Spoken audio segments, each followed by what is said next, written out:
अस्सलाम वालेकुम, मैं हूं समर अब्बास। आप मेरा डिजिटल चैनल देख रहे हैं जनाब। आज की इस वीडियो में हम बहुत ही अहम तरीन खबरें हैं जिन पे आपसे बात करनी है। और एक तो आपको बताऊंगा मैं जनाब ARY के अंदर क्या चल रहा है। ARY की बड़ी एक हैरानकुन और बड़ी अनोखी पॉलिसी सामने आई है। काशिफ अब्बासी साहब के दोबारा ऑन एयर किए जाने के वाले से एक शर्त रखी गई। वो शर्त क्या है, ये बड़ी हैरानकुन है मेरे लिए। आपके साथ इसकी डिटेल्स शेयर करूंगा मैं। और फिर मैं आपको बताऊंगा जनाब कि खदीजा शाह के हवाले से दो बड़ी अहम खबरें हैं। एक तो खदीजा शाह की चारों केसेस में बेल होने के बाद अब उन्हें 30 दिन के लिए उनकी नज़रबंदी कर दी गई है 3 MPO के तहत। और दूसरा, उनके इलेक्शन लड़ने के वाले से एक हल्का ज़ेर गौर है। ये हल्का कौन सा आपको बताऊंगा मैं। फिर आपको बताऊंगा मैं चौधरी सरवर साहब के वाले से एक वजाहत उनकी सामने आई है, वो मैं आप तक पहुंचाऊंगा। जो पिछली स्टोरी मैंने की थी चौधरी सरवर के वाले से, उनका ऑफिशियल मौक़िफ़ आया है इस स्टोरी के ऊपर, वो मैं आपके साथ शेयर करूंगा। और फौजी अदालतों में सिविलियन के ट्रायल के खिलाफ सुप्रीम कोर्ट ऑफ पाकिस्तान के 5 रुकनी फैसले के खिलाफ सिंध की हुकूमत ने, वफाकी हुकूमत ने, बलूचिस्तान की हुकूमत के बाद अब शुदा की जो एक शुदा फोरम है उसने भी कर दी है, एक पटिशन दायर कर दी सुप्रीम कोर्ट ऑफ पाकिस्तान में कि भाई ये बड़ी ज़्यादती है अगर आप इस फैसले में मिलिट्री कोर्ट के वाले से और जो आप ऑफिशियल सेक्रेट एक्ट के मुतालिक शिकों को अगर आप कलअदम करार देते हैं फैसले के अंदर, तो ये बड़ी ज़्यादती की सुप्रीम कोर्ट ऑफ पाकिस्तान ने, तो इसे बहाल किया जाए दोबारा से और 5 अपने जो बेंच का फैसला था उसे सस्पेंड किया जाए। ये बड़ा अहम मामला है। और फ़ारूक हबीब के वाले से मैंने पिछली वीडियो में बात की थी, आपके साथ कुछ डिटेल शेयर करूँगा। और एक बात और इम्पॉर्टेंट है, बड़ी अहम तरीन, वो अलीमा खान ने आज बड़ी अहम बातें की इमरान खान साहब के वाले से। उन्होंने 2 बहुत इंपॉर्टेंट खबरें दी आज, वो खबरें आपसे शेयर करेंगे। वो एक बड़ा केस अमेरिका में होने जा रहा है और इमरान खान के वाले से भी उन्होंने कहा कि सज़ाए मौत अगर देनी है तो ये भुट्टो वाला दौर नहीं है, ये दौर अब कोई और दौर है। फिर असदुल्ला साहब के वाले से खबर थी, वो मैं कल नहीं शेयर कर सका था, तो कमेंट सेक्शन में मुझे बार बार पूछा जा रहा था आपने खबर नहीं दी उनके बारे में। भूल जाता है बंदा, मैं भी इंसान हूँ, भूल जाता हूँ। तो आपसे रिक्वेस्ट है जनाब के चैनल को सब्सक्राइब जरूर करें। अगर आपने अब तक चैनल को सब्सक्राइब नहीं किया, वीडियो पसंद है तो लाइक करें, बेल आइकन जरूर प्रेस करें ताकि आपको बर वक्त अपडेट मिल जाएगा तमाम वीडियो की अपलोड होते साथ ही। जनाब सबसे पहले बात करते हैं असदुल्ला खान साहब की, जो पिछली वीडियो में रह गई थी। तो असदुल्ला खान साहब ने माफ़ी मांगी है मारिया मेमन साहिबा से। उन्होंने अपने व्लॉग में ये कहा था कि मारिया मेमन साहिबा जो है वो उन्हें ARY से जो है वो छोड़ चुकी हैं, पाकिस्तान और मुल्क दोनों छोड़ चुकी हैं, सहाफ़त छोड़ चुकी हैं, ARY को छोड़ चुकी हैं। तो मारिया मेमन ने उस पर वजाहत जारी की थी अपने ट्विटर अकाउंट से कि भाई मैंने ना पाकिस्तान छोड़ा ना ARY छोड़ा है, मैं तो फैमिली के साथ आई हूँ और मैं छुट्टियों पर हूँ। तो मेरी इत्तला के मुताबिक वो जापान में आजकल छुट्टियों पर हैं, तो वापस वो आ जाएंगी और आके चैनल को ज्वाइन कर लेंगी। बाकी दबाव शबाव थोड़ा बहुत तो दायरा होता ही है, हर जगह पे ARY के अंदर ज़रा आजकल मखसूस चीज़ें चल रही हैं। मैं आपको आगे चल के बताऊँगा कि ARY में चल क्या रहा है। मेहर बुखारी साहबा के वाले से और काशिफ बाजी साहब के वाले से बड़ी अहम चीज़ें, कुछ शराइत रखी गई हैं, बड़ी सख्त किस्म की, बड़ी अजीब पॉलिसी है बाय द वे चैनल की। अच्छा, अब जो खबर है, एक तो बिलावल भुट्टो जरदारी ने आज फिर ताक ताक कर हमले किए मुस्लिम लीग नून पर। उन्होंने कहा जी कि एक तो उम्र रसीदा लोगों को आप जो है, इन्होंने कहा बूढ़े लोगों को आप बार बार इक़्तिदार दे रहे हैं। कल भी उन्होंने कहा था कि 70 साल के बूढ़े को आप इक़्तिदार दे रहे हैं, दोबारा से चौथी बारी दे रहे हैं, नौजवानों को मौका दें। उन्होंने आज फिर ये दोहराया। मरदान में आज उन्होंने एक कन्वेंशन से खिताब कर रहे थे, उन्होंने फिर हमला किया नून लीग के ऊपर।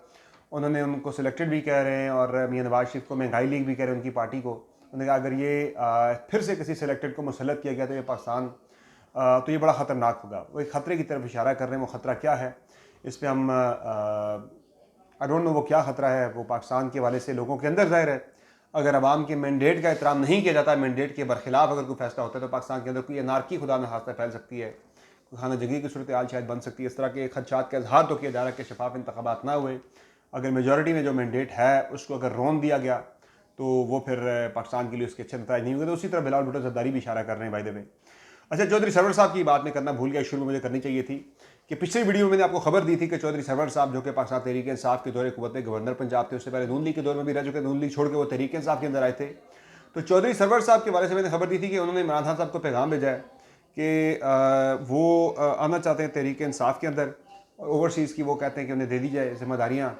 तो वो यूरोपीय पार्लियामेंट के अंदर और ब्रिटिश पार्लियामेंट में वो बड़े इफेक्टिव हैं। उनकी ख़ुद भी मेंबर रहे वहाँ पे और उनके सर्कल जो है बड़ा स्ट्रॉन्ग है यूरोपियन पार्लियामेंट के अंदर। तो उन्होंने ऑफ़र भी बड़ी दी थी इमरान खान को कि भाई मैं वहाँ पे आपके हक़ में आवाज़ उठाऊँगा या आवाज़ उठवाऊँगा, लोगों से कह के मैनेज करूँगा आपके लिए मैं इंसानी हकूक़ की खिलाफ वर्जियों के खिलाफ। तो उस पर मेरी खबर पे चौधरी सरवर साहब का मुझे सुबह फ़ोन आया। उन्होंने कहा जी कि समर साहब आपने जो खबर दी है, आपकी खबर, आपकी स्टोरी गलत है, मैंने रब्ता नहीं किया। उनकी तरदीद आई है चौधरी सरवर साहब की, उन्होंने बड़ी सख्त अल्फाज में इसकी उन्होंने कहा जी कि बिल्कुल ये आपकी स्टोरी गलत है समर साहब, आपको किसी ने गलत मालूमात दी हैं। ताहम मैं अपनी मालूमात, अपनी स्टोरी के ऊपर बिल्कुल कायम हूँ। I stand on my story, मेरी स्टोरी बिल्कुल दुरुस्त है, ऐसा हुआ है। चौधरी सरवर साहब जो हैं उनकी तरफ से डिनाइल आ गया, वो डिनाइल जो है तरदीद उनकी पहुंचाना भी आप तक मेरी जिम्मेदारी बनती है साफ़ी कि मैं उनका जो मौक़िफ़ ऑफिशियल वो भी आप तक पहुंचाऊं। अच्छा, फिर मैंने आपको बताना था कि फ़ारूक हबीब साहब का मैंने जिक्र किया था सरसरी साहब, मैं आपको ज़रा बता देता हूँ कि फ़ारूक हबीब साहब ने भी इमरान खान साहब को एक पैगाम भेजा है, ये पिछले 3-4 रोज़ पहले, और यानी पिछले हफ्ते में ये जो वर्किंग वीक गुजर रहा है इसमें उन्होंने पैगाम भेजा इमरान खान साहब को। और पैगाम उन्होंने ये भेजा है कि भाई खान साहब मुझसे नाराज़ ना हो, मैंने पार्टी छोड़ी है, मैंने बड़ी मजबूरी के तहत ये पार्टी छोड़ी है, जो फ़ैसला मैंने किया है मैंने बड़ी मजबूरी के तहत किया है। मेरी बहनों का मामला था, बाकी मामला थे, मैं बहुत ज़्यादा एक ऐसी सूरत हाल में था कि मैं कुछ कर नहीं सकता था, जिसकी वजह से मुझे ऐसा कुछ करना पड़ा। लेकिन इमरान खान साहब ने फ़ारूक हबीब की जो वजाहतें हैं या फ़ारूक हबीब की जो वापस आने की दोबारा से ख्वाहिश थी उसको मुस्तरद कर दिया है, और उन्होंने कहा जी कि फ़ारूक हबीब जितना बोल गया है उसके बाद उसकी तहरीक सामने कोई जगह नहीं बनती, और मेरे दिल से जो बंदा एक मरतबा उतर गया वो दोबारा मेरे दिल में घर नहीं कर सकता। इसे मैंने बताया भी था आपको, शेरी मजारी के अलावा खान साहब किसी भी तरीके से आप छोड़ने वाले को दोबारा लेने को तैयार नहीं है। हालांकि कई लोगों की कमेंट सेक्शन में राय आ रही थी कि मलिका बुखारी को जो है लेना चाहिए, कि उसके साथ भी बड़ी ज़्यादती हुई है, कि वो उसे तरीके साहब को दोबारा लेना चाहिए जब भी मौका आता है।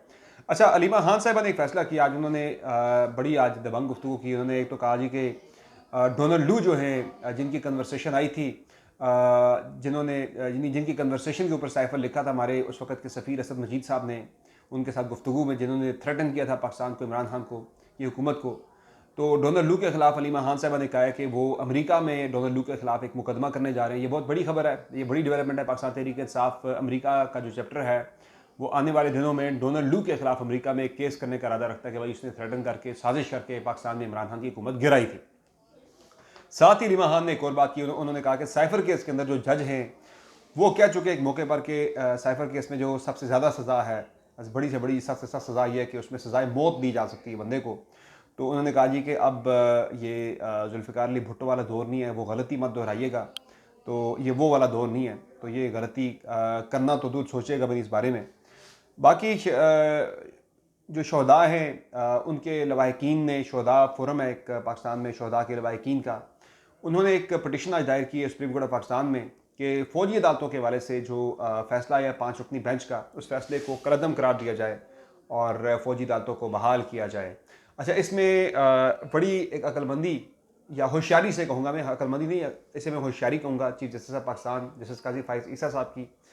वो कहते हैं गर्म जगह पर हाथ नहीं रखना। फ़ौजी अदालतों वाला केस बड़ा सेंसिटिव था, बड़ा हसास केस था, और ख़ुद चीफ जस्टिस साहब किसी कंट्रोवर्सी में आना नहीं चाह रहे थे। ये अलग बात है कि वो चाहते थे कि फ़ौजी अदालतें उनके चीफ जस्टिस होते हुए ना चले, जिस तरह से बंदयाल साहब ने फ़ौजी अदालतों में ट्रायल जो है उस पर स्टे दे दिया था कि जब तक वो बैठे, उन्होंने कोई फैसला भी नहीं दिया था। बड़ी बुज़दिली का मुजाहरा, तो इस हद तक उन्होंने, यानी कि बुज़दिली से मुराद है कि चीफ जस्टिस है भाई आप या तो फैसला दो कि जी करें, ट्रायल करें, या फिर आप फैसला दो कि ना करें। तो ये बड़ी बुज़दिली होती है भाई, आप डर के बैठ जाएँ आपने या हाँ में, यानी कि बुज़दिली इस सेंस में कि वो अगर कहते जी कि ठीक है जी ट्रायल करें, तो पाकिस्तान तहरीक इंसाफ वालों ने नहीं छोड़ना था बंदयाल साहब को, और अगर कहते कि नहीं करना तो फिर उन्हें दूसरी तरफ से वो घबराए हुए थे, हालांकि वो चीफ जस्टिस पाकिस्तान थे बट घबराते थे बहुत ज़्यादा। तो उन्होंने कोई फैसला नहीं किया, लटका के बीच में चले गए कि भाई मेरे दौर में स्टे रहे, मेरे दौर के बाद जब स्टे ख़त्म होगा तो अगला चीफ जस्टिस आके देख ले। वो बेसिकली काजी फाइज ईसा को भी एक टफ टाइम, यानी कि एक मुश्किल सूरत हाल में डाल के गए थे टेक्निकली बंदयाल साहब।